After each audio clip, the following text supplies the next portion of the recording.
જય માં આશાપુરા. આશાપુરામાંની વ્રત વિધિ, નિયમો, ઉજવણું તેમજ વ્રત કથા. વિધિ આ પ્રમાણે છે. માનવ હૃદય એ એવી અમોલી વસ્તુ છે જેમાં શ્રદ્ધા અને વિશ્વાસની જોડી પળ પળ રીમા કરે છે. એને સદા વેગીલી રાખવા માનવે આદ્ય શક્તિની ઉપાસના કરવી જોઈએ. માતા આશાપુરાના નામથી 9 મંગળવારના નિયમ વ્રત રાખવા. વ્રતના દિવસે સાત્વિક ફળાહાર લેવો, મનને શાંત રાખવું, સાત્વિક વિચાર કરવા, ખોટું બોલવું નહીં, મા આશાપુરાનું સ્મરણ રાખવું, અંતરમાં સંપૂર્ણ શ્રદ્ધા રાખી મંગળવારનું વ્રત કરવું.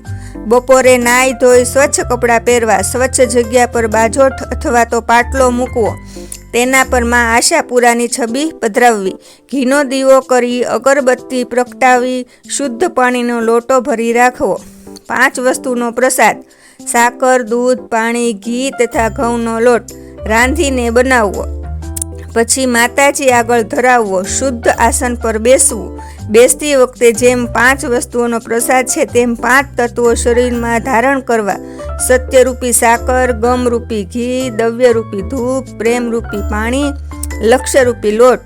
પછી 9 મંગળવારના નિયમ વ્રતની વાર્તા વાંચવી અને સાંભળવી. વાર્તા પૂરી થયા પછી મા આશાપુરાની આરતી બોલવી અને થાળ બોલવો. પછી પાણીનો લોટો ભરેલ છે તે લઈને મા આશાપુરાનું નામ લઈને થોડું ઘરમાં છાંટવું. બાકી રહે તેનું ચરણામૃત લેવું. તુલસી ક્યારામાં કે બીજે ક્યાંય પાણી નાખવું નહીં. જે પ્રસાદ છે તે છોકરાઓ અને મોટાઓને આપી શકાય. એક જ વખત જમવાનું રાખવું. આવી રીતે જે શુદ્ધ વિચાર તથા સાચા ભાવથી પૂર્ણ શ્રદ્ધા અને વિશ્વાસથી મા આશાપુરાના નામથી 9 મંગળવારના વ્રત નિયમ કરે છે તેને માતાજી સુખ શાંતિ આપે છે. જય આશાપુરામાં. વ્રતનું ઉજવણું. વ્રતનું ઉજવણું કરતી વખતે 9 કુમારિકાઓ અને 1 બાળ બ્રહ્મચારી બટુકને ચોખ્ખા ઘીના શીરા સાથેનો થાળ જમાડવો અથવા ગાયને જમાડવી, અથવા તો ગરીબ ભિક્ષુક બાળક કે વૃદ્ધને જમાડવા, અથવા તો પાણીનું પાત્ર 9 વાર ભોજન થાળ પરથી પ્રદક્ષિણા કરાવીને પછી શ્રી જળ ધરતી માતાને પીવડાવી ઉપર કંકુ છાંટીને ચોખાના 9 દાણા નાખીને વંદન કરવા. જુદા જુદા મંગળવારે ઘરની વ્યક્તિઓને પૂછીને તેમને પ્રિય ભોજન વારાફરતી જમાડવા. છેલ્લા 9મા મંગળવારે પોતાને પ્રિય ભાવતી વસ્તુઓ ખાવી અને પરિવારને ખવડાવવી. દરેક મંગળવારે એક ટાણું કરવાનું. જય દશામાં. રતનપુર નામે એક ગામ હતું. તે ગામમાં એક સુખી કુટુંબ રહેતું હતું.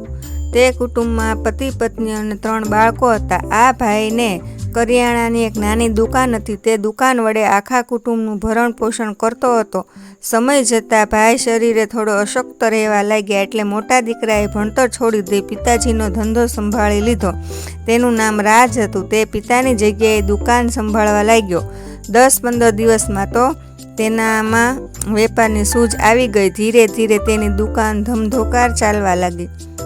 રાજના પિતાએ તેના લગ્ન એક સંસ્કારી કુટુંબની કન્યા કમલા સાથે કર્યા. કમલા સ્વભાવે ખૂબ જ મળતાવડી હતી. તે સાસરીમાં આવી બધા સાથે ભળી ગઈ. તે ઘરનું દરેક કામ ખૂબ જ ઉત્સાહથી કરતી. તેથી કમલાના સાસુ તેના કામથી ખૂબ જ સંતોષ અનુભવતા. તે કમલાને પોતાની દીકરીની જેમ રાખતા. કમલા પણ સાસુ સસરા તથા બંને દિયરોનું ખૂબ જ ધ્યાન રાખતી. તે દિયરોના અભ્યાસમાં પણ રસ લેતી. આ બધું જોઈ રાજ ખૂબ જ રાજી થતો. થોડા સમય પછી રાજના બા બીમાર પડ્યા. દીકરા વહુએ માની ખૂબ સેવા ચાકરી કરી પણ વિધિ આગળ કોઈનું ચાલતું નથી. રાજના બા પરલોક સિધાવ્યા. હવે ઘરની બધી જ જવાબદારી કમલા પર આવી પડી. બંને દિયરોને પુત્રની માફક સંભાળતી. આમ કુટુંબનું ખૂબ જ આનંદથી જીવન પસાર કરવા લાગ્યું. આડોશી પાડોશી પણ કમલાના ખૂબ જ વખાણ કરતા.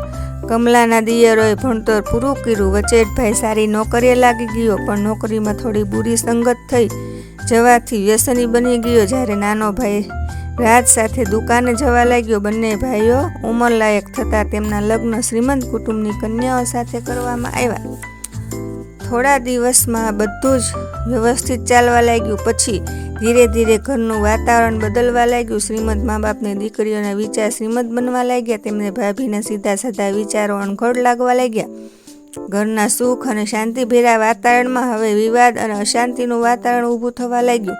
કમલાને હતું કે દેરાણીઓ આવશે અને મને રાહત થશે, પરંતુ રાહતને બદલે તેને માથે ઉપાધિ આવી પડી. વળી પોતાને કોઈ સંતાન ન હતું એટલે તે વધારે દુઃખી થઈ.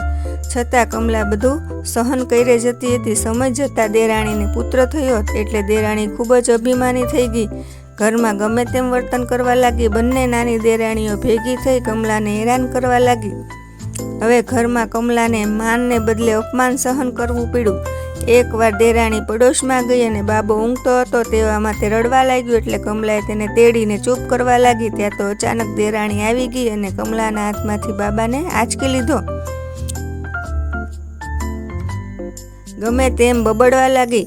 કમલાના સસરા આ સમયે ત્યાં હાજર હતા. તેમણે નાની વહુને ઠપકો આપ્યો. આથી ખીજાઈને સસરાને જેઠાણીનું ઉપરાણું લેવા બદલ ન કહેવાના વેણો કહ્યા. કમલાને તેના સસરા નાની વહુની રીતભાતથી ચૂપ થઈ ગયા. તેમને થયું કે કાંઈક બોલીશું તો વાતાવરણ વધારે બગડશે. આમ કુટુંબના કંકાસમાં બી રોપાઈ ગયા. તેમના ઘરમાં બીજે ને ત્રીજે દિવસે કંકાસ થવા લાગ્યો. દુકાનમાં આવક ઓછી થવા લાગી. વચેટભાઈ જુગારીઓ બની ગયો. આમ તેમના ઘરમાં અશાંતિનું વાતાવરણ સર્જાઈ ગયું. રાજનું ઘર વાતાવરણ જોતો હતો, છતાં ઘરમાં વધારે કંકાસ ન થાય તે હેતુથી તે ચૂપ રહેતો હતો. એક દિવસ કમલાની દેરાણી કમલાને કામની બાબતે ગમે એમ બોલવા લાગી. રાજ ઘરમાં બેઠો બેઠો બધું સાંભળતો હતો. તેનાથી આ સહન થયું નહીં. તેણે રાતે નાના ભાઈને બોલાવીને કહ્યું, આ ઘરમાંથી મારે કાંઈ જોઈતું નથી. અમે પહેરેલ કપડે ઘર છોડીને ચાલ્યા જઈએ છીએ. તમે બંને સંપીને રહેજો. રાજના પિતા પણ રાજ સાથે જવા તૈયાર થયા.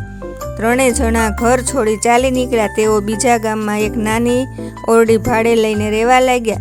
તેઓ જે કંઈ મળે તેમાંથી સુખનો રોટલો ખાવા લાગ્યા. બીજે દિવસે રાજે વિચાર્યું કે હું કમાવા માટે પરદેશ જાઉં. તેણે આ વાત પિતા અને પત્નીને કરી. બંને તેને જવા માટે રજા આપી. પિતાનો આશીર્વાદ લઈ રાજ પરદેશ ગયો. તે પરદેશમાં કામ ધંધા માટે ખૂબ રેખડો, પણ ક્યાંય સારી નોકરી મળી નહીં. તે ગમે તેમ કરીને પોતાનું પેટ ભરવા લાગ્યો. બીજી બાજુ તેની પત્નીની દશા પણ ખૂબ જ ખરાબ થઈ ગઈ. તે એક પૈસાદારને ઘેર નોકરાણીનું કામ કરવા લાગી. તે કામમાંથી જે કાંઈ પૈસા મળે તેનાથી પોતાનું અને સસરાનું પેટ ભરવા લાગી. તે સસરાને જરાય પણ ઓછું આવવા દેતી નહીં. આમ છતાં તેની દેરાણીઓ તેને શાંતિથી રહેવા નહોતી દેતી. તેઓ બીજાઓની સામે તેની વિશે ખોટી ખોટી વાતો ફેલાવીને દુઃખી કરતા. કમલા ખૂબ જ કંટાળી ગઈ. છેવટે તે કંટાળીને માતાજીની શરણે ગઈ. એક દિવસ તે આશાપુરા માતાના મંદિરે ગઈ. તેણે માતાજીની સમક્ષ બે હાથ જોડી કગરવા લાગી, હે માતાજી, મારી ઉપર દયા કરો, માં મને મદદ કરો. આમ બોલતા બોલતા તેની બંને આંખોમાં અશ્રુધારા વહેવા લાગી. મંદિરનો પૂજારી આ બધું જોઈ રહ્યો હતો. તે બોલ્યો, બહેન, તમારા ઉપર માતાજી ઉપર શ્રદ્ધા રાખો, તમારી બધી મનોકામના પૂરી થશે. કમલાએ પોતાની વિતક કથા કહી સંભળાવી. કમલાની વાતથી પૂજારીએ ઘણું દુઃખ થયું. તેણે કમલા ઉપર દયા ખાતા કહ્યું, બહેન, તમે આશાપુરા માતાના 9 મંગળવારનું વ્રત કરો. તે વ્રતના પ્રતાપે તમારું ઘણું દુઃખ નાશ પામશે અને તમારું કુટુંબ સુખી થઈ જશે. શાંતિભેરું જીવન જીવી શકશો. ધન ધાન્યથી સમૃદ્ધ બનશો. આમ કહી તેણે આશાપુરા માતાના વ્રતની વિધિ કહી સંભળાવી. કમલા આશાપુરાને પ્રણામ કરી પૂજારીના આશીર્વાદ મેળવી ત્યાંથી કામ કરવા નીકળી. રસ્તામાં તેણે નક્કી કરી દીધું, આવતીકાલે મંગળવાર છે, આવતીકાલથી જ વ્રતની શરૂઆત કરીશ. તે જે ઘરમાં કામકાજ કરતી હતી ત્યાં આવી અને તેણે બધી વિગત જણાવી. તેની માલકીનને દયા આવતા બધી સામગ્રી પોતાના ઘરમાંથી આપી વ્રત કરવા માટે પ્રોત્સાહન આપ્યું. કમલાએ ઘરે આવી પૂજારીને કહ્યા પ્રમાણે આશાપુરામાંનું વ્રત કર્યું. તેણે પૂરી શ્રદ્ધા અને વિશ્વાસથી આશાપુરા માતાના 8 મંગળવાર પૂરા કર્યા. 9મા મંગળવાર વ્રતને પૂરું કરી ઉજવણું કર્યું. કમલાનું વ્રત પૂરું થતાં તેનો પતિ રાજ પરદેશથી અઢળક ધન કમાઈને પાછો આવ્યો. ઘરમાં આનંદ ફેલાઈ ગયો. કમલાના દિયર અને દેરાણીના માનસ પણ પલટાઈ ગયા અને તેઓ પોતાની ભૂલ સમજાઈ ગઈ તેમણે જેઠ જેઠાણીની માફી માગી. પછી બધા એકસાથે સંપીને રહેવા લાગ્યા. હે માતાજી, આશાપુરા જેવા કમલાને ફેળાય એવા સૌને ફળજો. જય માતાજી.